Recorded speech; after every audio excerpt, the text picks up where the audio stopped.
अस्सलाम वालेकुम रहमतुल्लाहि बरकातुहू। मैं सैयद फौजिया आप सबकी खिदमत में हाजिर हूँ दीन की दावत के साथ। एक छोटा सा किस्सा आपके सामने रखती हूँ। किस्सा बहुत बड़ा है लेकिन मैं शॉर्टकट में आपको समझाने की कोशिश करूँगी।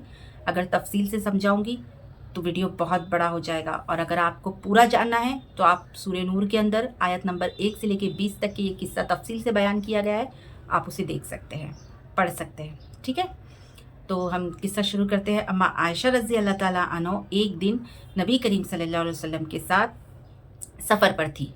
आपने अपनी बहन का हार मतलब अम्मा आयशा के पास था, तो वो कहीं खो गया, तो आप उसे ढूंढने लगी। ढूंढते ढूंढते आप ऊँट से नीचे उतर गई और उसे यहाँ वहाँ ढूंढने लगी। आपको पता ही नहीं चला कि कब काफिला आगे निकल गया और आप तन्हा रह गई। जब आपने देखा कि आप तन्हा रह गई तो आपने सोचा कि मैं यहीं बैठ जाती हूँ, कोई पीछे से आएगा तो उसके साथ मैं आगे का सफ़र तय कर लूँगी और अपने काफ़िले से जा मिलूँगी। अब ये सोचकर आप बैठ गई तो एक नौजवान सहाबी आए। पहले ऐसा सिस्टम हुआ करता था कि जब काफ़िला आगे चलता तो पीछे कुछ लोग सेफ्टी के लिए चलते ताकि देखते कि कुछ सामान वगैरह ना गिर गया हो। तो अब वो पीछे से एक नौजवान सहाबी आए और उन्होंने अम्मा आयशा रज़ी अल्लाह तआला अन्हा को पहचान लिया और उन्होंने कहा कि आप मेरे ऊँट पे सवार हो जाइए, मैं रस्सी पकड़ के आगे चलूँगा। तो अम्मा आयशा रज़ी अल्लाह तआला अन्हा ऊँट पे सवार हो गई और आप लोग आगे चल दिए। अब जब आप आगे पहुँचे, जहाँ आपका काफ़िला था वहाँ पहुँचे, तो वो काफ़िला भी रास्ते में आपका इंतज़ार कर रहा था कि कोई आ जाए, कोई छूट गया है करके, तो कोई आ जाएगा। जब देखा कि अम्मा आयशा रज़ी अल्लाह तआला अन्हा है और एक नौजवान सहाबी है, तो मुशरिकीनों को एक चाल सूझी। उन्होंने अम्मा आयशा रज़ी अल्लाह तआला अन्हा पे एक तहमत डाल दी। नौज़ बिल्ला उन्होंने ये कहा कि अम्मा आयशा रज़ी अल्लाह तआला अन्हा ने एक सहाबी के साथ गंदा अमल किया। नौज़ बिल्ला उन्होंने ये तहमत बांधी।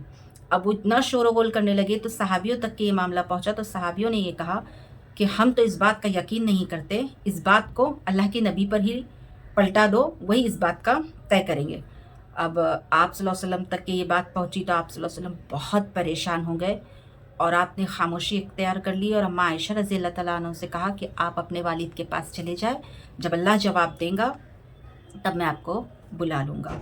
जब ये बात ऐसी हुई और अम्मा आयशा रज़ी अल्लाह तआला अन्हा अपने वालिद के साथ चल दी, तो अम्मा आयशा रज़ी अल्लाह तआला अन्हा बहुत रोती थी, बहुत अल्लाह से ज़िक्र सना करती थी और इस्तग़फ़ार भी करती थी और अल्लाह से कहती थी कि अल्लाह ये क्या गलती हो गई ऐसी जो ऐसा सब हो रहा है, ये चल रहा है। अब एक अरसे के बाद आप सल्लल्लाहु अलैहि वसल्लम के पास अल्लाह ने कुरान की आयतें नाजिल की, जिसमें आप सल्लल्लाहु अलैहि वसल्लम अम्मा आयशा रज़ी अल्लाह तआला अन्हा बेगुनाह साबित हुई। अल्लाह ने उनकी पाकीज़गी की गवाही दी और आप सल्लल्लाहु अलैहि वसल्लम को अल्लाह ने कुरान में ये भी बशारत दे दी कि अम्मा आयशा रज़ी अल्लाह तआला अन्हा की भी बेगुनाही की बशारत दे दी और उन मुशरिकीनों की भी जो जिन्होंने भुगतान लगाए थे, जिन्होंने इल्ज़ाम डाले थे, उनके भी दर्दनाक अज़ाब की बशारत आप सल्लल्लाहु अलैहि वसल्लम को दे दी। देखा आपने, ये एक मुशरिकों इनकी दुश्मनों की चाल थी मुशरिकीनों की, जो उन्होंने बस ऐसा भुगतान लगाया था, अम्मा आयशा रज़ी अल्लाह तआला अन्हा पर इल्ज़ाम डाला था, लेकिन अल्लाह ने उस बात को क्लियर कर दिया। इस किस्से से हमें क्या नसीहत मिलती है कि मुसीबत, तकलीफ़, परेशानी और तोहमतें अच्छी ऊंची हस्तियों पे आई है, तो आपकी और मेरी तो कोई मिसाल ही नहीं है ना। अच्छी हस्तियों पर भी उंगलियां उठी, उन्होंने भी पत्थर खाए, उन पे भी मुसीबतें आई, फाके किए, दुख झेले, तकलीफ़ें झेले, है ना, और अल्लाह ने उनकी पाकीज़गी की गवाही भी दी, है ना। जब हम पर ऐसी मुसीबत आए ना, कोई हमें बुरा बोले या भला बोले या कोई भी तोहमत लगाए या हमें गलत बोले, तो हमें भी ना चुप्पी इख्तियार कर लेनी चाहिए, क्योंकि आप सल्लल्लाहु अलैहि वसल्लम ने फरमाया ना कि जाहिल की बातों का जवाब खामोशी है। तो हमें खामोशी ले लेनी चाहिए, क्योंकि ज़रूरी नहीं है ना, अभी अगर कोई बंदा बेगुनाह हो तो उसके पास सबूत हो। जो बेगुनाह होते हैं जिसके पास कोई सबूत नहीं होता, तो क्या वो बेगुनाह नहीं होते हैं ना। जैसे अम्मा आयशा रज़ी अल्लाह तआला अन्हा, उनके पास कोई सबूत नहीं था लेकिन वो बेगुनाह थी, जिसकी गवाही अल्लाह ने दी। ऐसे कितने लोग भाई बहन हैं जो बेगुनाह होते हैं लेकिन फिर भी लोग उन पे भुगतान बांधते हैं, उन्हें बुरा भला बोलते, उंगली उठाते हैं।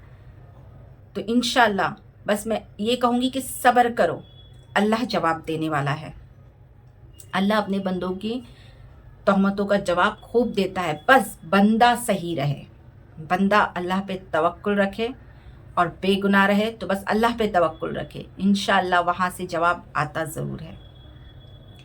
ऐसी एक छोटी सी बात बोलूँगी कि ना, ऐसी कितनी जवान बच्चियाँ हैं जो बेचारी शादी के लायक हो गई है। कुछ लोग है ना, ऐसे ही कुछ भी बोलने के लिए ना उन बच्चियों पे ना तोहमत लगा देते हैं कि हाँ ये फला की बेटी ऐसी है वैसी है। ऐसा मत बोलो।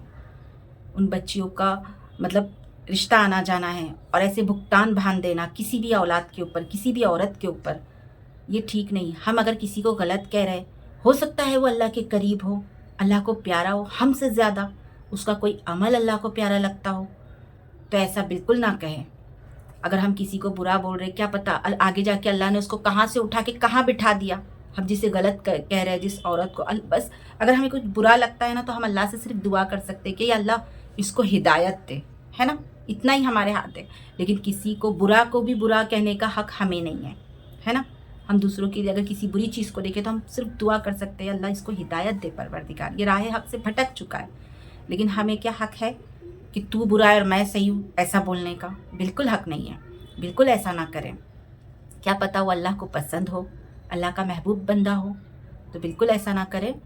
अपने गुनाहों की माफ़ी मांगे और ऐसी हरकतों से बाज आ जाए और बस अल्लाह की हम्द व सना करे और अल्लाह का तकवा दिल में जारी रखे बस।